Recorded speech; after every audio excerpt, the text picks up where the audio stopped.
Good afternoon. I'm Kevin Walker, Senior Vice President of Public Policy for the Overland Park Chamber.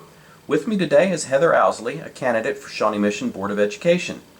Today we're going to spend some time getting to know Heather and learn about her candidacy and her priorities if she's elected to the school board. Heather, welcome and thanks for joining us. Thank you so much for having me. Let's start by having you take a few minutes to introduce yourself and tell us why you're running for the Board of Education. Okay. Well, I grew up in the Shawnee Mission School District. I went to Brookridge Elementary School, Indian Woods Middle, Shawnee Mission South, graduated in 1996. Went for both undergrad and law school at KU, so pretty much as much of a Jayhawk as you can get.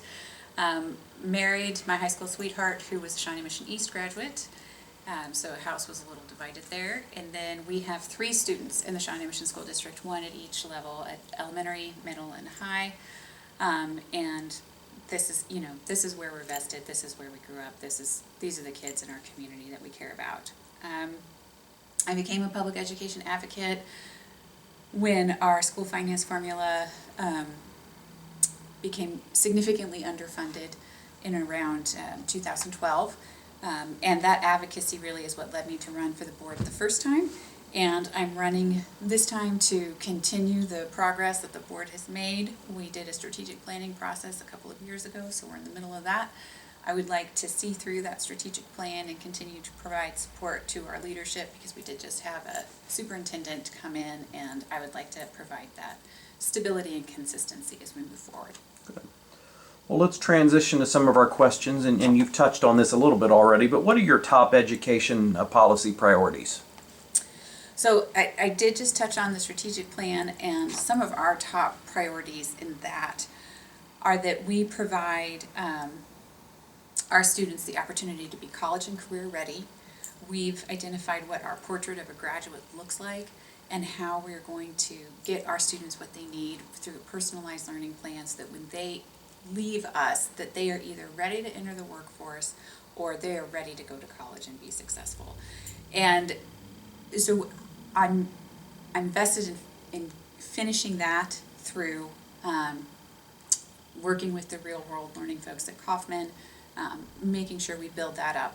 And then I'm very concerned or interested in making sure that we do the catch-up learning, the recovery learning through COVID, because our kids have been through a lot through the last year and a half.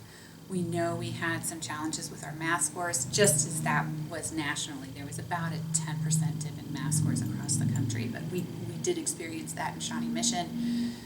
So we want to get our kids back to where they need to be. As part of that, we hired additional math teachers at all of our secondary buildings, so our math classes are smaller.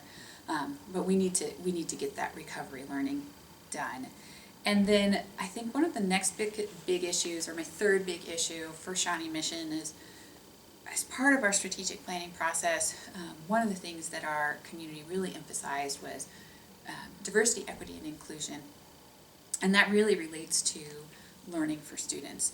If students feel safe and welcome, if we provide them with the support structures they need, they thrive, their test scores go up. And we have in our district, as most districts do, we have an achievement gap. And so we have pockets of students who are not performing as well as they could if we were to provide them what they need to succeed. And I would like to see us have this. We've operationalized some things to close that achievement gap, and I want us to get that done. It's measurable. We can see it. We know which students need the assistance. We need all of our different students, no matter their background, to be performing at their best ability. And so addressing that achievement gap, making sure we're meeting those DEI things that we need to do so that our students can succeed. Changing gears to funding, the Supreme Court ruled that the current K through 12 education funding formula is both equitable and adequate. However, the court retained jurisdiction over the case to make sure that funding is maintained. What are your thoughts on the formula and the additional funding that's been added? I'm happy with the current formula. It is passing constitutional muster. It was a gradual building back up. So it's not, sometimes people call it new money, but really this is restored funding, because we're getting back to where we were before the state lost funds through some tax cuts. And those tax cuts were reversed, this formula was put in place. And the reason the court retained jurisdiction is because the legislature was building those dollars back up over a period of time. And so it is about to be adequate.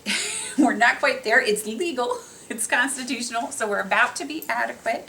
And I'm very excited about that. When we hit adequacy and we start following the consumer price index for increases, it's going to be very gradual, the new dollars that districts get. It's great to have stable funding. It's great to be able to plan, but you know, there's not going to be like any big jumps, and we still have a lot of needs. So one of those needs that we have is funding for special education. When IDEA was passed many years ago, the federal government committed to funding it at a much higher percentage than what it is funding it at now. And then the state has committed to funding special education at a statutory level of about, I believe it might be 76% or higher, but we are not receiving those dollars, even though they're statutorily obligated to pay for that. When we don't receive those dollars from the federal government or from the state government, what we do in order to make sure we're providing free, adequate public education for all of our students, we use operational dollars to meet those special education needs. If we could get that infusion of special education dollars that we're owed under statute, I think we have both a legal and moral obligation to make sure we're funding our special needs kids.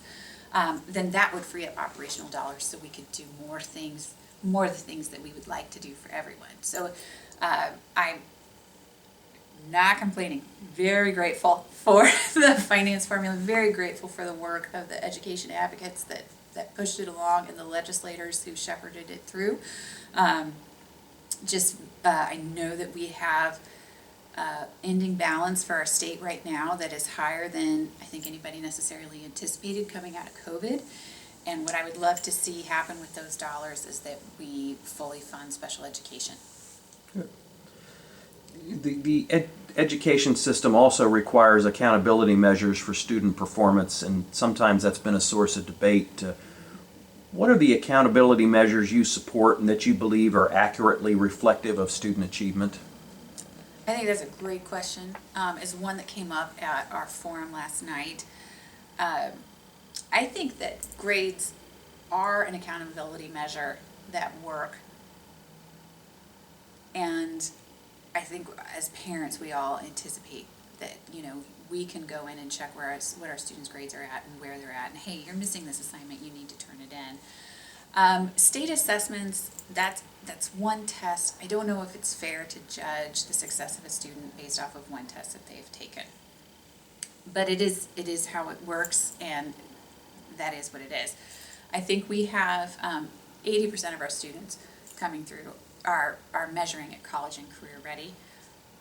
We want to make that number higher. Of course, that's what we want to do.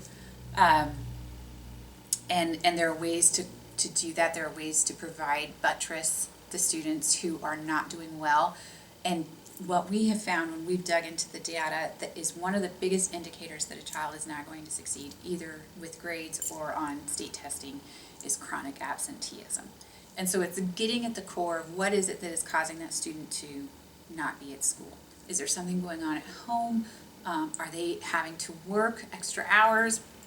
A lot of our students during COVID, if mom or dad lost a job, we had students who were helping the families make ends meet.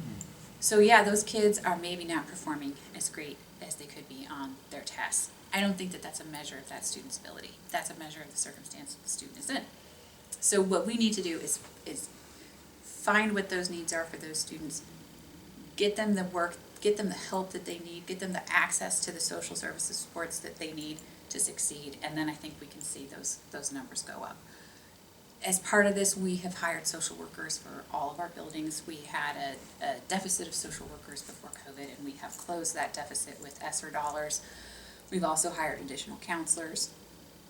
We're very thankful for the USDA program that is now providing breakfast and lunch for all of our students. Shawnee Mission had moved to that model prior to the USDA paying for it, and it was costing us a little bit more to make sure that all of our students were getting lunch. And so the USDA program coming in and offering that has been really great, and I hope that they continue to do that after COVID. But so I do believe we have accountability measures in place. I think, again, our kids have been through a lot, and sometimes what those grades or what those test scores are reflective of are not necessarily the child's ability, but the child's situation. It's no secret that Kansas is experiencing low unemployment rates and employers are struggling to find qualified workers, especially in our technical and skilled trades. How do you see the school district helping the business community meet their needs? I really like this question because it ties right back into the real world learning program that we're doing through Kaufman, and that actually several of the districts in Johnson County and on the other side of the state line are participating in as well. And that program, Kaufman organized discussions with business leadership. What are the skills that you're looking for in graduates? And the Kansas State Department of Education did a similar thing on their tour around the state just recently. And one of the things that the business community was emphasizing was soft skills, interacting with folks, having the ability to have the rapport, and some of that stuff that you learn, in the field. And so what the real world learning program is doing is offering students the opportunity to, intern or extern with businesses in our community and getting that experience. And so they then have that experience that they can put on their resume, which allows them to be more employable when they leave us. But it also helps build up those soft skills that our business community is looking for in an employee. And so that has been really exciting. And that, we have a coordinator in the district that is working with the chambers to reach out to businesses if they have an opportunity for our students to participate in. We want our students to be able to do that. We want them to be able to meet with folks, to interview with folks, to, we have got some really talented kids in a lot of different sectors. If you are needing somebody to make a really awesome video, I tell you what, I couldn't have done what some of our kids are doing now. When I was there, well, the technology wasn't there, so that's not on me. But we have a talented cadre of students who are eager and looking forward to opportunities. So yes, I think I answered your question. But it's one that I'm excited about because that's one of those things where it's like you really get to see kids thriving and having a good time. Outside of funding, what do you see as the greatest challenge facing the school district?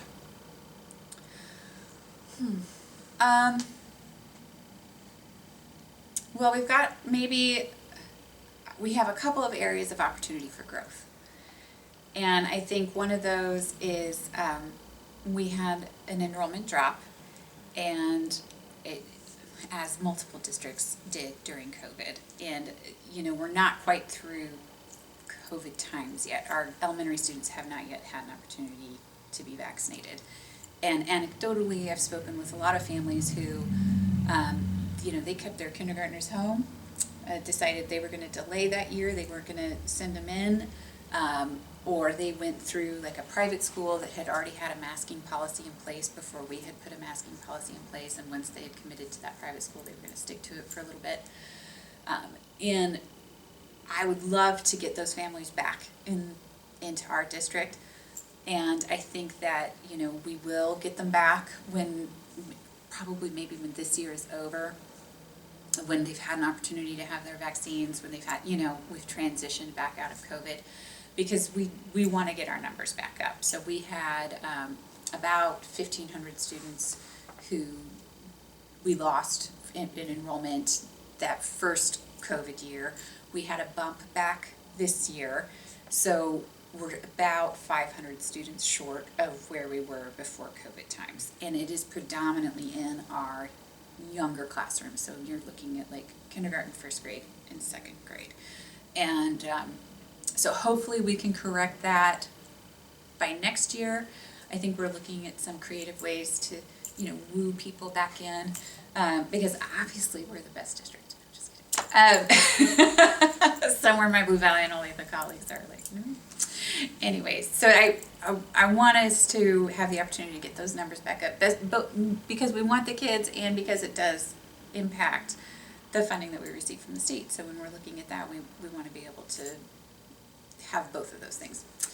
And then our other opportunity for growth, we have started on the diversity, equity, and inclusion initiatives. We've hired our diversity coordinator.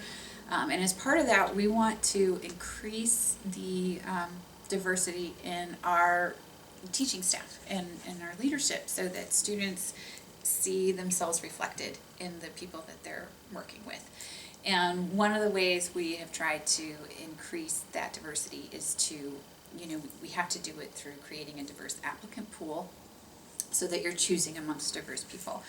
And our DEI coordinator and our HR team have been virtually recruiting at historically black colleges and universities during COVID times because on-site recruiting isn't happening right now. But I'd love to see us be able to go on site and recruit the best and the brightest from everywhere, but also increase that diversity in our teaching cadre because we have moved over the last, about 20 years from having a very small percentage of minority students of color to a more robust percentage, and we want to make sure those kiddos see leaders like them.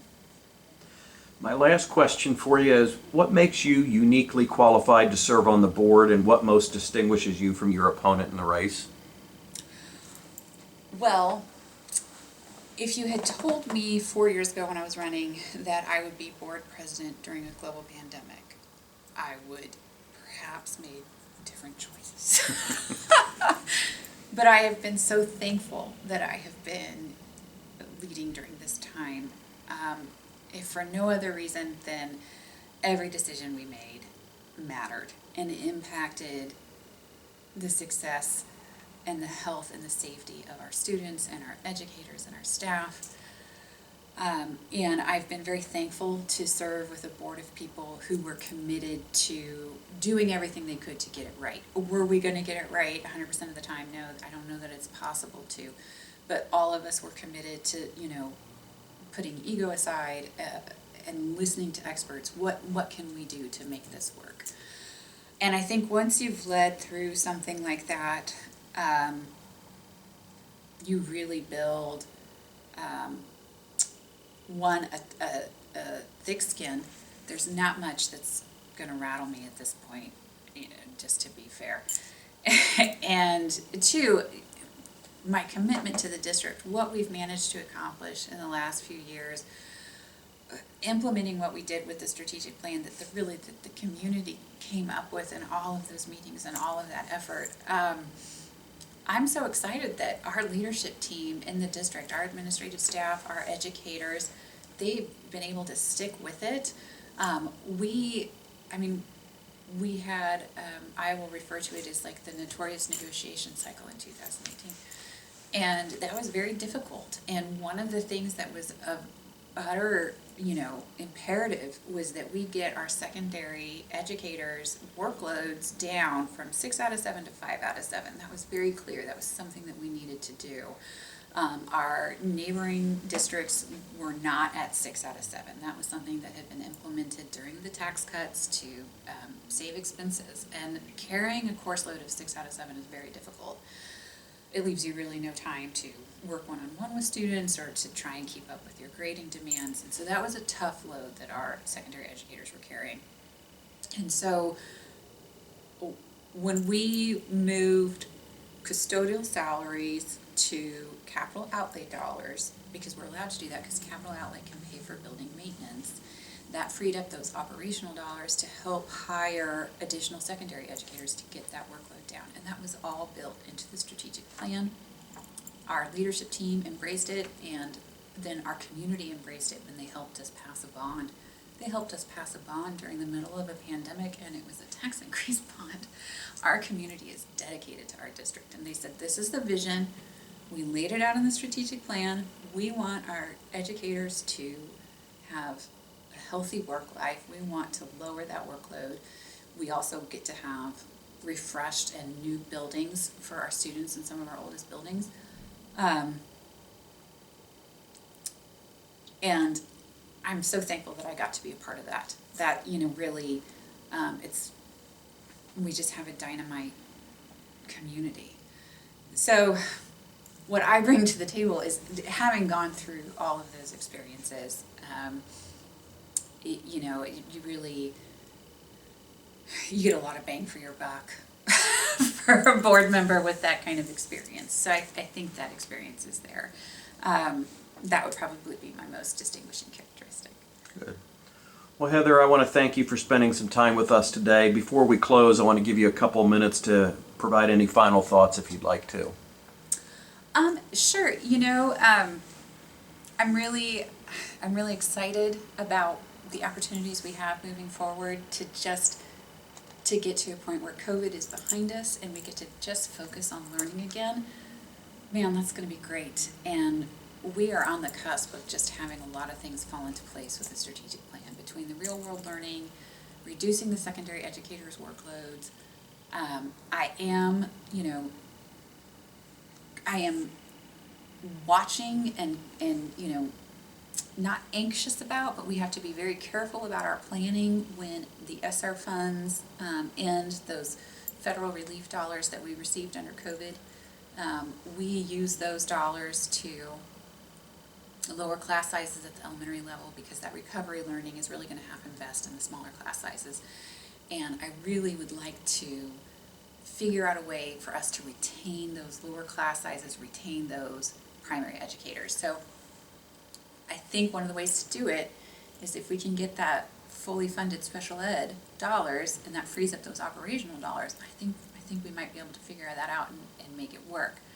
And I would like to be there at the table as we navigate that space, because I think it's going to be a tricky one to navigate. So there's opportunities, there's some challenges ahead of us, but I know that our community can figure it out and work through it. Great. I think those are my closing remarks. Thank you so much for having me. Oh, you're welcome. Thanks for joining us. And let me remind everyone watching that advance voting by mail begins on Wednesday, October 13th. Advance voting in person begins on Saturday, October 23rd. And of course, Election Day is Tuesday, November 2nd. Thank you.